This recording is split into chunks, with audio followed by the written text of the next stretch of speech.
আমার এর আগে একটা চিংড়ি মাছের ভিডিও দিয়েছিলাম, সেইটার মধ্যে কইছে আমি নাকি পেঁয়াজ বড় বড় করছে, এর চাইতে বলে দাউরও বলে মোড়া মোড়া হয়। এই দেখেন এখন আপনার চুলের চাইতেও মনে করেন আমার পেঁয়াজ হয়েছে যে চিকন কাটা, বুঝছেন। আজকে রান্না করছি খিচুড়ি, বাইরে বৃষ্টি হয়েছিল বুঝছেন। আর বৃষ্টি হইলেই তো মনে চায় যে একটু খিচুড়ি খাই। মুগ ডাল, দেশি মুগ ডাল দিয়া রান্না করছি। আবার এই যে আলু ছিলি নেয় বললেন, আবার আলিশা বুঝছেন। এক এক সময় এক এক রকমের রান্না করে মজা লাগে। পোলাওয়ের চাল দেয়, এই চাউল দিয়ে কেউ কইছে এ বলে মোটা চাউল দিয়ে রানছি। তোর সহে কি কান আর লেবা পড়ছে দেখ, চিকন চাউল। এটা হচ্ছে যে পোলার চাউল, পোলাওর চাল দিয়ে আমি রান্না করলাম খিচুড়িটা। আর কি সুন্দর কালার। আর একজনে কয় কালার ভালো হয় না। এরপর আর কি কালার আইবে কদি, তোর গায়ের রঙের চাইতে ভালো ভালো কালার আইছে। খিচুড়ি ডিম, আবার ডিম দেখে কষ না যে ছোটো ডিম না, ওই যে বাজারে যা পাইছি হেয়েই আনছি।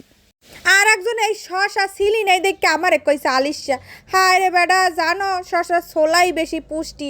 আর এই যে ভিডিও টিডিও করি তো দেখতে একটু সুন্দর লাগে, হেইতে শশা ছিলি নাই।